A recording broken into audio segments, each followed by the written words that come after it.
A story of 10 spiritual motivations, inspired by Plotinus. One night, Elias, as he gazed at the stars, Elias whispered, "If there's more to life, show me the way." The following morning, an old wanderer arrived in the village.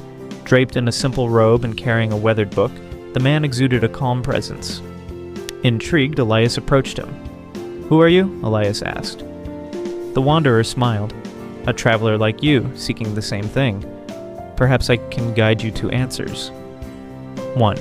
Reconnect with the One. The wanderer opened his book and began to speak. All things come from the One, the source of all existence. It is pure, infinite, and beyond comprehension. To find true peace, you must journey back to it. Elias was puzzled. "How can I find something I cannot see?" The wanderer gestured to the river.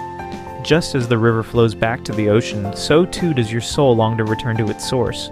Begin by quieting your mind and feeling the connection deep within. 2.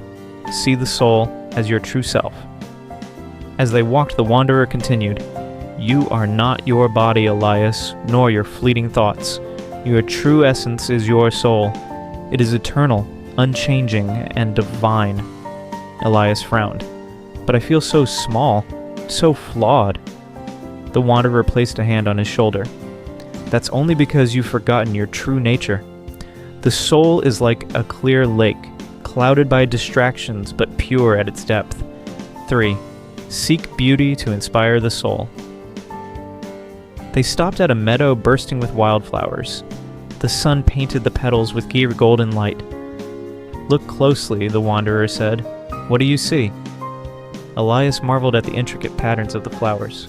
"It's beautiful," he whispered, "and through beauty, the soul glimpses the One.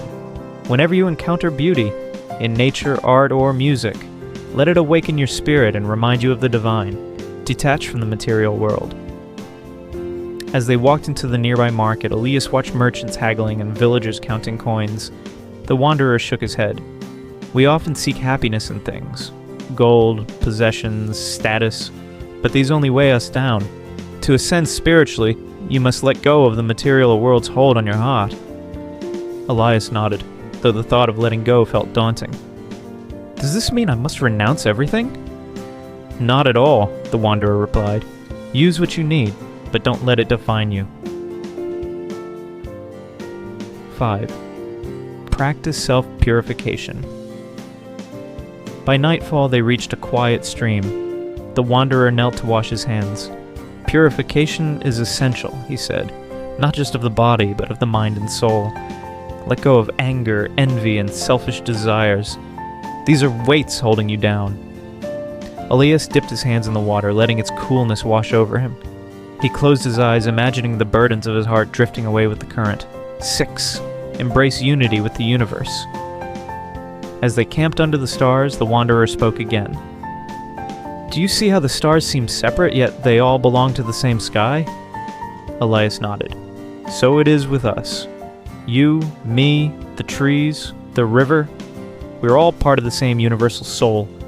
To harm another is to harm yourself. To love another is to love the whole." Elias felt a warmth spread through him. The thought of being part of something so vast filled him with peace. 7. Rise above dualities. The next day, they reached a fork in the road. One path was smooth and sunny, the other was rocky and steep. "Which would you choose?" the wanderer asked. Elias hesitated. "The smooth path looks easier, but the rocky path might lead to greater views." The wanderer smiled. "Both paths are part of the same journey.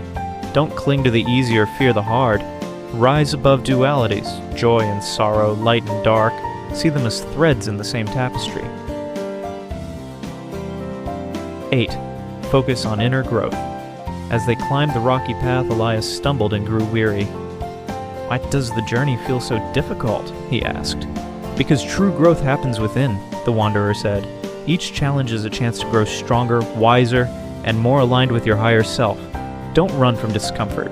Embrace it as a part of your evolution." 9. Use intellect as a spiritual tool. They paused to rest. The wanderer handed Elias the book he had carried. Use your mind not just to survive, but to seek truth. Contemplate the higher principles of existence. Your intellect is a divine gift, a tool for uncovering the mysteries of the One. Elias read a passage aloud, feeling his understanding deepen with each word. 10. Trust the process of return. At last they reached the summit, where the sky seemed to stretch infinitely. The wanderer turned to Elias. Do you feel closer to the One? Elias closed his eyes. He felt the wind, the warmth of the sun, the rhythm of his breath. For the first time he felt whole, as if everything was exactly as it should be. Yes, he said, but I know the journey isn't over. The wanderer nodded. The return to the One is not a destination, but a process. Trust it. Every step, every lesson brings you closer. Epilogue. Years later, Elias became the village's guide, teaching others the lessons he had learned. As he gazed at the stars, he would smile, knowing that the journey to the One was both infinite and ever-present, within himself, the world, and all who sought it.